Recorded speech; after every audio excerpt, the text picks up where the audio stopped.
오늘 세상의 기초, 창조의 주체라는 제목으로 잠언 8장 말씀 우리 성도님들과 함께 나누겠습니다.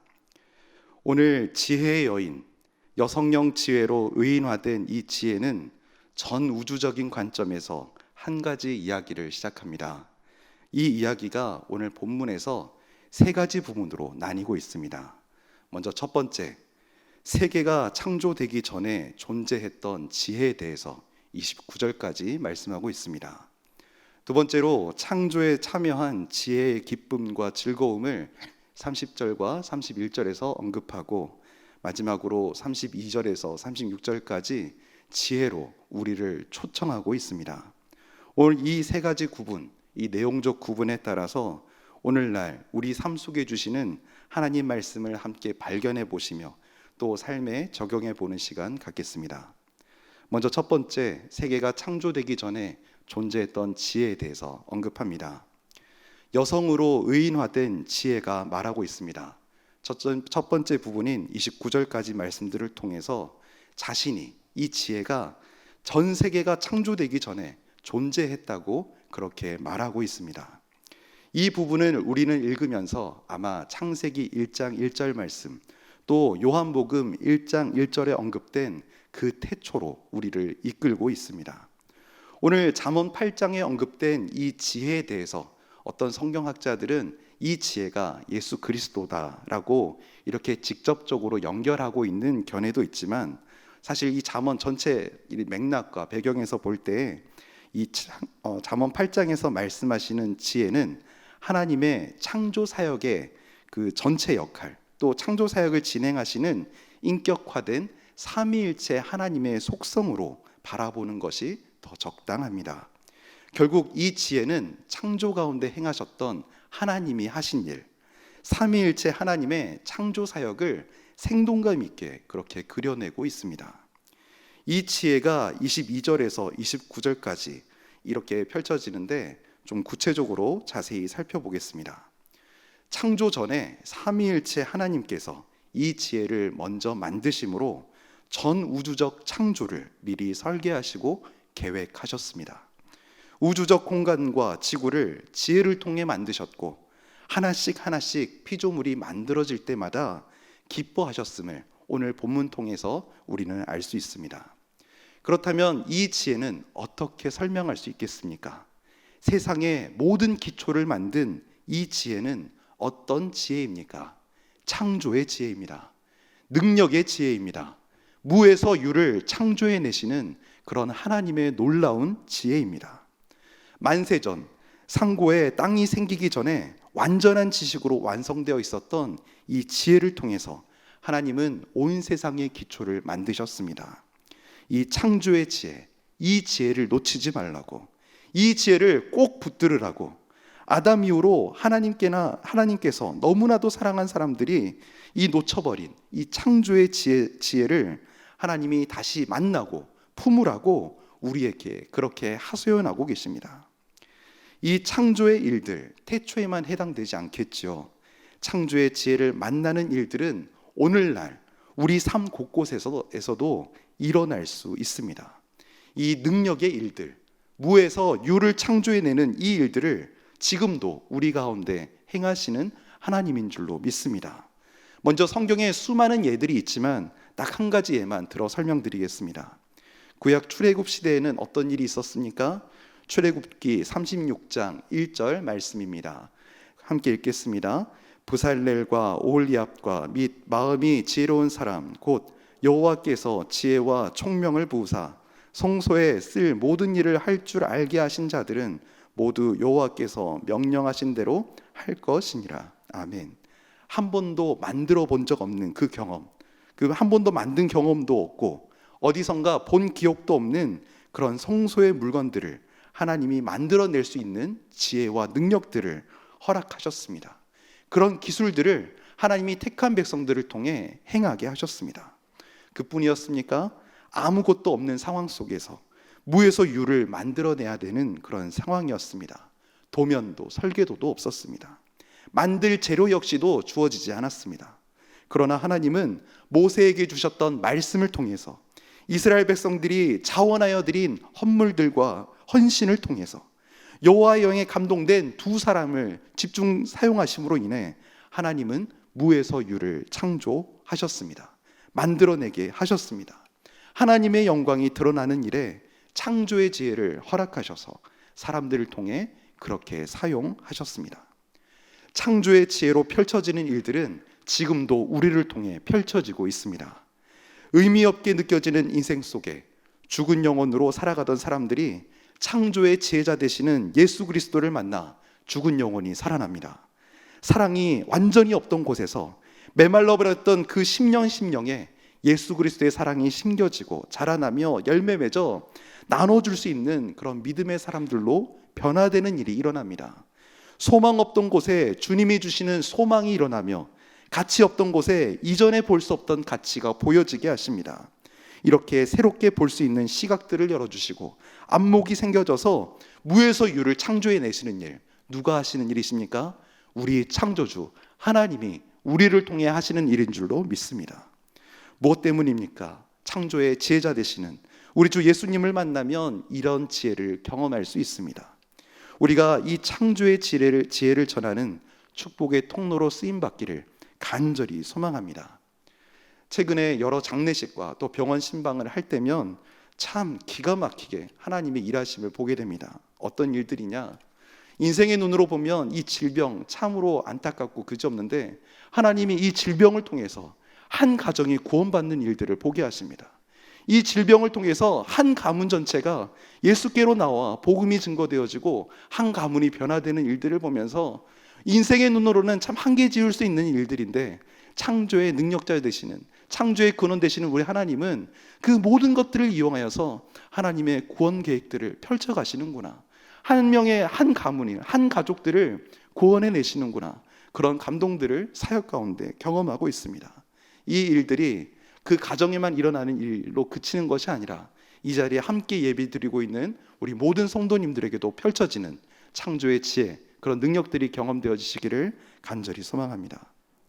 두 번째, 창조에 참여한 지혜의 기쁨과 즐거움을 살펴보겠습니다. 이제 본문의 두 번째 부분입니다. 우리 30절과 31절 말씀 우리 천천히 함께 읽어보겠습니다. 시작. 내가 그 곁에 있어서 창조자가 되어 날마다 그의 기뻐하신 바가 되었으며 항상 그 앞에서 즐거워하였으며 사람이 거처할 땅에서 즐거워하며 인자들을 기뻐하였느니라. 아멘.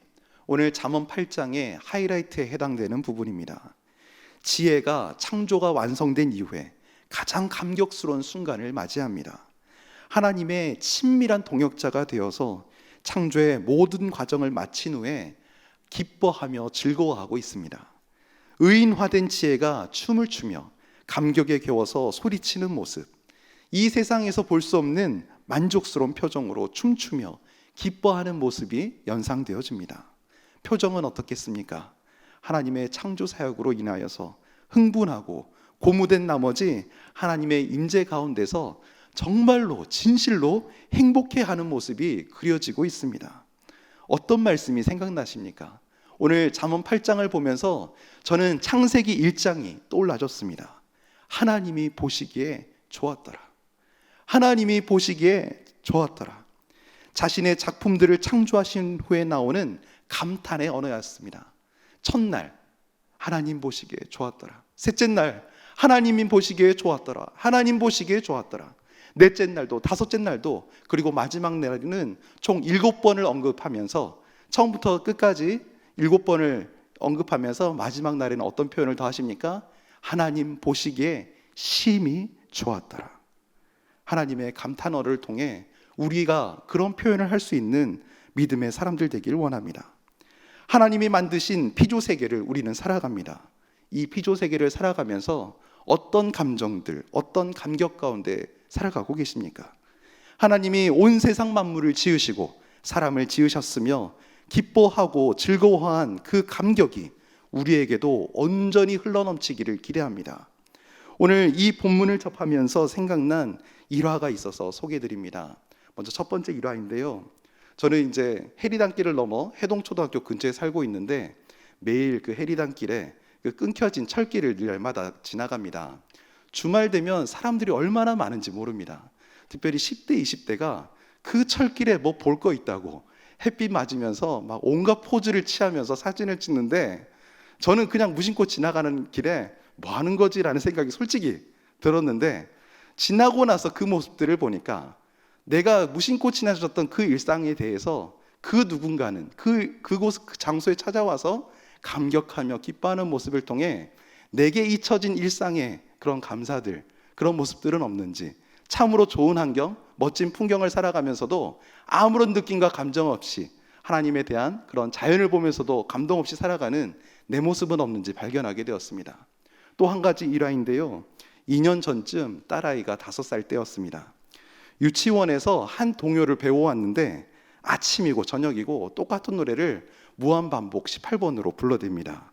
무반주인데도 뭐가 그리 즐거운지 온종일 하루 종일 그냥 그 노래를 부르는데, 그 한국말이란다, 한글을 잘 배우고 있던 때라 발음도 참 부정확한데 이런 노래를 불렀습니다. 이 노래 제목은 굴렁쇠 아이들이 부른 예쁘지 않은 꽃은 없다인데, 제가 저희 딸아이 버전을 한번 불러보겠습니다. 꽃은 참 예쁘다, 불꽃도 예쁘다, 이 꽃 저 꽃 저 꽃 이 꽃, 예쁘지 않은 꽃은 없다, 예쁘지 않은 꽃은 없다. 네, 많은 분들이 아시는 것 같은데요, 저는 처음 들었거든요. 딸아이가 얼마나 많이 반복을 하던지 이 노래를 줄곧 불렀더니 저도 저절로 외우게 됐는데, 어느 날 제가 한동안 사역을 쉬게 될 때가 있었는데, 아이를 이제 유치원에 데려다 주러 가는 길이었는데, 아이가 제 손을 갑자기 툭 놓더니 갑자기 풀썩 주저앉습니다. 뭔가 싶어서 봤더니 고개를 딱 돌려가지고 화단을 보고 있는 거예요. 꽃을 감상하고 있었습니다. 그래서 그 꽃을 보면서 뭐가 터졌을까요?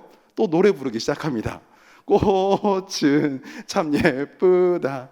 지금 등원하러 가는 길 너무나 바쁘고 분주한 길인데, 빨리 저는 이제 그 등원 시간까지 빨리 보내야 되겠는데, 애가 주저앉아서 꽃 감상을 시작하니까 빨리 가자고 보채다가 이게 아니다 싶어가지고 아이 옆에서 같이 노래를 불러줬습니다.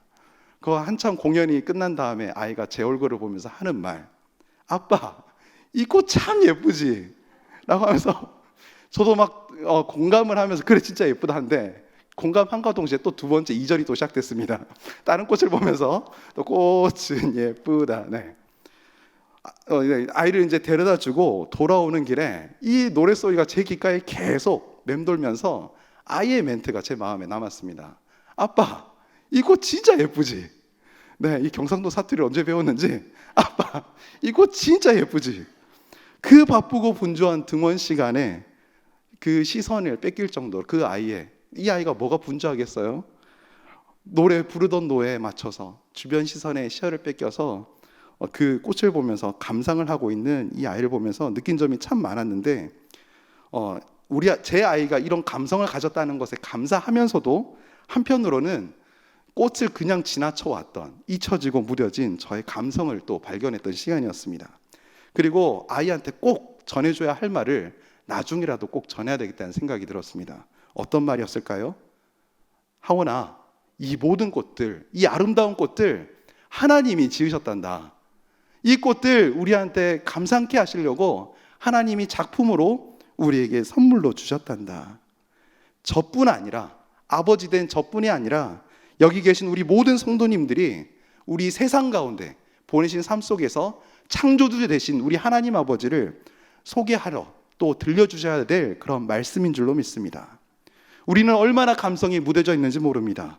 처음 본 꽃들을 보면서 해운대 바다를 보며 좋다, 시원하다 이라고 이렇게 끝날 것이 아니라, 놀라운 경관을 만드신 분이 누구신지, 하늘선과 바다선 그 끝을, 그 영원한 그 선을 만드신 분이 누구신지 우리 하나님을 생각하며 그분을 찬양하며 노래할 수 있는 우리가 되었으면 좋겠습니다. 들로, 산으로, 캠핑하러, 여행으로, 전국 각지로, 온 세계 각국으로 떠나는 이 위대한 대한민국인들에게 꼭 전해야 되겠습니다. 하나님이 그 모든 것들을 지으셨다고, 그 모든 것들이 그냥 좋아서 있는 것들이 아니라고, 진짜 좋으신, 천지 우주 만물을 지으신 창조주 우리 아버지께서 만드셨다고, 이 사실을 우리가 꼭 전할 수 있기를 축복합니다. 아빠, 이 꽃 예쁘지? 라고 감탄하며 감상했던 우리 각 사람의 어린 시절이 있었을 것입니다. 그 어린 시절에 비해서 우리는 얼마나 많이 커버렸습니까? 몸은 정작 컸는데 마음은 세상 풍파에 깎이고 무뎌져서 하나님 펼쳐놓으신 작품들을 느끼지도 못하는 그런 무감각한 모습만 남겨진 건 아닌지 우리 자신을 돌아볼 수 있는 잠언 8장이 되었으면 좋겠습니다. 우리의 감성을 위해서도 기도하겠습니다. 주님, 좋은 것을 대할 땐 좋은 사람 생각해 보는 것도 좋겠지만 단순히 좋다는 느낌에서 끝나지 않게 하시고, 우리 주 하나님 감사합니다. 이 천지 만물을 지으신 하나님 찬양합니다. 예배합니다. 경배합니다. 찬미와 기쁨의 감사가 일상에서 터져나오게 하여 주시옵소서. 좋은 것을 대할 때면 생각나는 사람이 아들, 딸, 손주, 손녀이기 전에 우리 주 하나님 아버지가 되시길 간절히 소망합니다. 그 감동 그대로, 그 느낌 그대로, 그 감격 그대로 찬양으로 온전히 올려드리시는 우리 성도님들 되시기를 축복합니다. 또 다른 관점입니다. 주 하나님 지으신 세계를 잘 누리지 못하고 사는 것은 그래도 나은 편이겠지요. 하나님 창조하신 피조 세계를 온전히 누리지 못하고 잘못된 수단과 방법들로 이용하려는 인류 역사는 지금까지도 반복되고 있는 현실을 우리는 더욱 안타깝게 여겨야 하겠습니다. 한 주 전이죠. 부산 백스코에서 아트 부산이라는 미술품 전시회가 열렸습니다. 국내외 여러 예술 작가들의 작품을 소개하고 전시하며 또 작가들의 예술 작품 활동을 고무하는 그런 미술 장터였는데 상상을 초월하는 일들이 벌어졌다고 합니다. 이 불황에, 이 어려운 코로나 시국에도 전국에서 2만여 명 가까이 되는 그런 VVVIP들이 몰려서 억억하는 그런 엄청난 고가 작품들을 엄청 사갔다고 기사에서는 분명히 쓸어갔다라는 표현이 되어 있었습니다. 개인적으로 예술의 가치를 잘 모르기 때문에 이해가 안 되는 부분도 있기는 했었지만 기사 속에 이런 말이 있었습니다. 예술품이 투기 종목으로, 투기 품목으로 전락해버린 것은 아닌지 우려하는 시선들이 분명히 존재한다고 기록되어져 있었습니다. 아트 부산 미술전 뿐만이었겠습니까? 하나님의 작품 세계도 인간들의 이기적인 욕구로 하나님의 창조 목적과 달리 자본의 논리로 취급당하고 있습니다. 창조의 섭리대로 다루지 못하고 훼손되며 망가져갔음을 우리는 기억해야 합니다. 창조 세계를 하나님 안에서 창조의 지혜 가운데 오랜 시간 즐거워하고 기뻐하도록 잘 보존하고 또 잘 이용해 갔어야 했는데 말씀에 대한 잘못된 인식과 적용이 오랜 시간 서구 사회, 아니 이제는 동남아 모든 지역들을, 아시아 지역 모든 지역들을 통해서 우리가 이 환경의 중요성을 깨닫고 또 변화되어야 하겠습니다. 특별히 어떤 말씀을 오해했습니까? 창세기 1장 28절 말씀 우리 함께 읽어보겠습니다. 시작. 하나님이 그들에게 복을 주시며 하나님이 그들에게 이르시되 생육하고 번성하여 땅에 충만하라. 땅에 움직이는 모든 생물을 다스리라 하시니라. 아멘. 하나님께서는 태초에 선물로 주신 온 세상을 인류는 정복해야 할 대상으로 바라보면서 이용과 개발의 대상으로 그런 자연들을 바라보고 그런 태도로 인해서 환경재앙이라는 엄청나게 불행한 이런 일들을 자초하게 되었습니다. 작년에 미국에서는 사막 지역에 폭설 및 혹한이 찾아와서 엄청난 위기를 겪었지요. 멀리 갈 필요도 없습니다. 작년 이렇게 우리 여름 때 우리 주변에 피해를 입으신 분들 많이 계셨지요. 어제는 모스크바 낮 기온이 5월 낮 기온에 한 10도 내외로 이렇게 낮은데 어제 모스크바 낮 기온은 30도에 이르렀다고 합니다. 어떻게 설명할 수 없는 기후변화들이 온 지구 곳곳에 나타나고 있습니다. 코로나를 겪어내고 있는데 온 인류가 창조주 되시는 하나님 앞에 회개하며 지구 공동체라는 인식을 가지고 변화될 수 있기를 우리는 기도해야 하겠습니다. 삶의 방식의 전환뿐만이 아니라 의식과 사고, 사회 구조와 문명, 협력적 외교 관계에 대전환이 요구되어지는 시점에서 나 홀로 성공주의를 지향하는 국가, 기업, 조직 및 단체, 개인들이 모두가 다 변화되도록 우리는 기도해야 할 것입니다. 돈이 되느냐, 이익이 되느냐 이런 중심으로 사는 것은 세상의 논리겠지요. 나만 살겠다고 방사선 물질을 공동의 바다에 떠내려 보내는 것은 반인륜적인 폭력입니다. 우리가 무관심하지 않고 이 모든 것들을 기도 제목 삼아 함께 기도해야 하겠습니다. 행여 어떤 사람은 이 문제에 대해 이런 관점을 가집니다. 이런 기도 제목들, 너무나 큰 기도 제목, 너무나 우리가 할 수 없는 거시적인 주제들 아닙니까? 내가 뭐 기도한다고 달라지겠습니까? 아닙니다. 우리는 코로나를 겪어내면서 개개인의 부주의함들이 국가 전체와 교회 공동체에 민폐를 끼칠 수 있음을 이미 경험을 통해 배우고 있습니다. 얼마나 서로가 서로에게 영향을 주고받고 또 영향을 끼치고 있는지 전 세계가 값비싼 대가들을 치르면서 이 모든 것들을 배우고 있지 않습니까? 역으로 생각해보면 개개인의 변화와 노력, 주를 향한 이런 구체적인 기도 제목들을 통하여서 놀라운 변화를 이뤄낼 수 있다는 것도 우리는 잊지 말아야 하겠습니다. 창세기 1장 28절 말씀의 올바른 해석은 이것입니다. 하나님이 선물로 주신 자연세계를 잘 돌보고 지킬 것을 주님은 명령하십니다. 우리 믿음의 사람들은 생명이 사느냐 죽느냐를 살펴보아야 할 것입니다. 돈이 되느냐 돈이 되지 않느냐가 아니라 생명을 이루는 것들에 대해서 가치를 둘 수 있어야 하겠습니다. 우리가 예수 그리스도의 하나님 관점에서의 창조 섭리에 입각한 신앙적 가치관으로 환경을 돌아보고 이 모든 기도 제목들을 위해 기도하며 함께 보존해 갈 수 있기 바랍니다. 이것이야말로 주님이 주신 창조 세계 안에서 진정으로 기뻐하며 즐거워할 일일 것입니다. 마지막으로 세 번째 부분 32절에서 36절까지 보겠습니다. 하나님은 오늘 말씀을 통해 지혜로 초청하고 계십니다. 35절, 36절 말씀은 솔로몬 전도서 12장 1절, 2절의 내용과도 연결됩니다. 특별히 우리 솔로몬을 이야기할 때 이제 잠언, 아가서, 전도서를 이어서 보라고 하는 그런 성경 읽기의 관점들이 있지요. 어린 시절에는 잠언의 말씀을, 청년들에게는 이 아가서의 말씀을, 그리고 노년의 시대 때는 이 전도서의 말씀을 인생 전체 주기를 통해서 읽을 수 있어야 된다는 그런 성경적인 읽기 관점을 제시하는 학자들도 있는데, 오늘 그런 관점에서 우리 전도서 12장 1절 말씀 함께 1절 2절 말씀 함께 읽어보겠습니다. 시작. 너는 청년의 때 너의 창조주를 기억하라. 곧 곤고한 날이 이르기 전에, 나는 아무 낙이 없다고 할 일이 가깝기 전에, 해와 빛과 달과 별들이 어둡기 전에, 비 뒤에 구름이 다시 일어나기 전에 그리하라. 아멘. 잠언 9장까지 줄곧 강조하는 내용 중에 오늘 본문이 강조하는 내용이 무엇입니까? 세상의 기초, 창조의 주체 되시는 우리 하나님을 기억하라고 강조합니다. 지혜를 얻어 생명을 얻을 것인가, 아니면 지혜를 잃고 영혼이 상하며 사망에 이르게 될 것인가? 우리는 늘 기억하며 선택해야 합니다.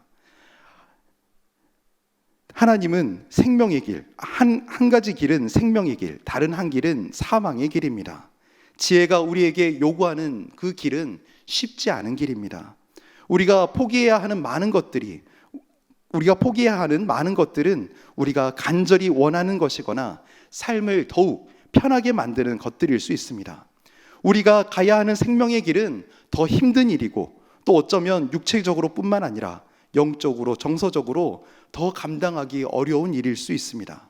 지금까지 생각 없이 가져왔던, 품어왔던 모든 가치관과 생활 습관 모두를 바꿔야 할 수도 있습니다.